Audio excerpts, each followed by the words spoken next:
hun le ni te canta ani silo he khovel hi cha tuan atling zolo ni tin mai hian tho rim angai zel si rin lo hlanin dam lai ni lo liam ta se han don chiang te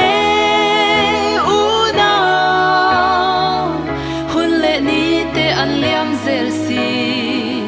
khwa tlai ma nge ya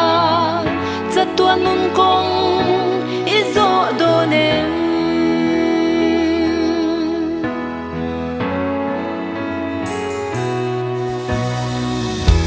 khovel ro sum hau sak na ai po in tharau nun kong apoi mo zok sia hun ni nei lai hian ngai tua non fo la rin lo lanin dam la ni lo liam ta se han don chiang te u na hun le ni te an liam zel si khwa tlai ma nge ya cha tuan nun kong izo do nem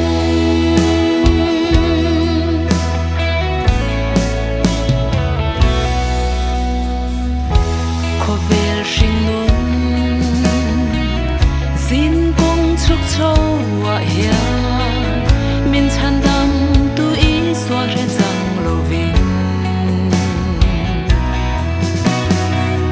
cha tuan kong kan lo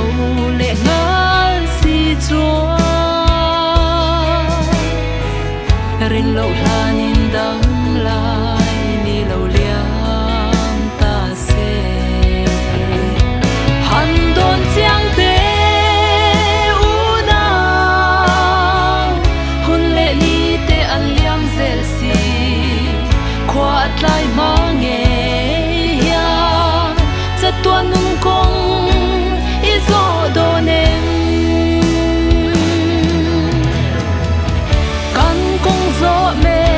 te chut ngun zelin lalli swat nen ipan nangu kan dam lai ni aral ma ya cha tuan nun kong izo ang u han don chiang te u na hun le ni te an liam zel si khwa atlai ma nge ya cha tuan nun kong